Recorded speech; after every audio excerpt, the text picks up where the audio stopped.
Bismillahirrahmanirrahim. Assalamualaikum warahmatullahi wabarakatuh. Maurice Bucaille lahir, besar dan sepenuhnya menimba ilmu di Prancis. Setelah menamatkan pendidikan menengah atas, ia belajar di Fakultas Kedokteran Universitas Prancis, kemudian menjadi dokter bedah terkenal dan terpintar yang pernah dimiliki Prancis modern. Sebagaimana banyak diketahui, Prancis terkenal sebagai negara yang tertarik dengan arkeologi dan budaya. Di akhir tahun 80-an, Prancis meminta Mesir untuk mengirimkan mumi Firaun untuk dilakukan serangkaian eksperimen dan penelitian. Akhirnya, mumi penguasa Mesir terkenal tersebut pun tiba di Prancis. Mumi itu kemudian dipindahkan ke ruangan khusus di Monument Center. Para arkeolog, ahli bedah dan ahli anatomi mulai melakukan studi tentang mumi ini dalam upaya untuk menyelidiki misteri Firaun. Dokter bedah senior dan ilmuwan yang bertanggung jawab atas studi tentang mumi Firaun adalah Profesor Maurice Bucaille. Sementara proses restorasi mumi berjalan, Maurice Bucaille sibuk dengan pikirannya. Dia mencoba untuk menemukan bagaimana Firaun ini meninggal. Saat larut malam, ia menemukan penyebabnya. Sisa-sisa garam yang terjebak dalam tubuh mumi itu adalah bukti bahwa ia meninggal karena tenggelam, dan mayatnya segera diangkat dari laut.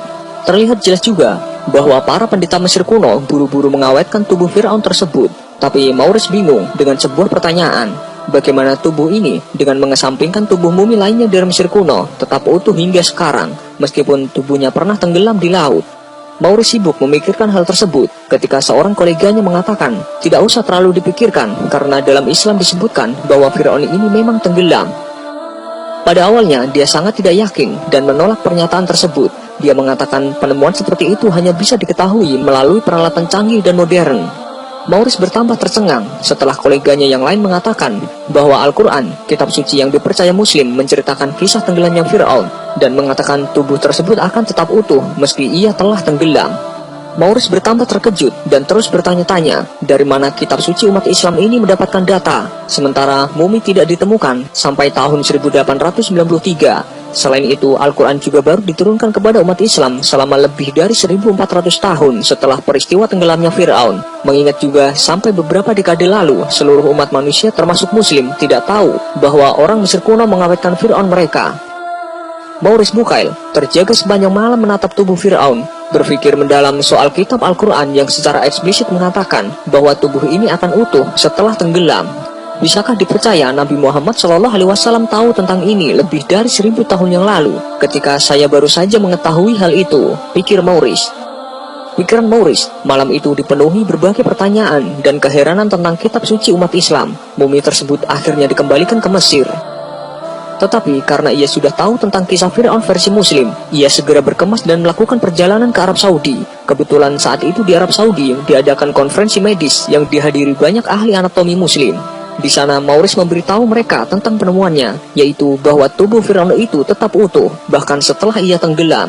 Salah satu peserta konferensi membuka Al-Quran dan membacakan surat Yunus ayat 92 yang menceritakan kisah bagaimana tubuh Firaun diangkat dari dasar laut, dan atas izin Allah, tubuh itu akan utuh agar menjadi bahan renungan bagi orang-orang yang berpikir sesudahnya. Dalam kegembiraannya setelah dibacakan ayat tersebut, Maurice berdiri di hadapan para peserta konferensi dan berkata, "Aku telah masuk Islam dan percaya pada Al-Quran ini." Saat kembali ke Prancis, Maurice Bucaille menghabiskan 10 tahun melakukan studi tentang kesesuaian fakta-fakta ilmiah saat ini dengan yang disebutkan dalam Al-Quran. Dia berusaha meyakinkan dirinya bahwa Al-Quran tidak pernah bertentangan dengan satupun fakta ilmiah. Dia kemudian menulis buku tentang Al-Quran yang menghebohkan seluruh negara-negara barat dengan judul The Bible, The Quran and Science, The Holy Scripture Examined in the Light of the Modern Knowledge. Buku tersebut sangat laris dan bahkan ratusan ribu eksemplar telah diterjemahkan dari bahasa Prancis ke bahasa Arab, Inggris, Indonesia, Persia, Turki, dan Jerman. Bahkan tersebar ke hampir semua toko buku di seluruh dunia. Sisi ilmiah dari Al-Quran telah mengejutkan saya sejak awal, karena pikiran saya belum pernah melihat begitu banyak kajian ilmu pengetahuan yang disuguhkan secara akurat. Itu semacam cermin bagi ilmu pengetahuan yang sudah ditulis dalam buku-buku ilmiah selama ini. Padahal ilmu tersebut sudah ada lebih dari 13 abad yang lalu. Begitulah sepenggal catatan kata pengantar Maurice dalam bukunya. Ladies and gentlemen, Assalamualaikum.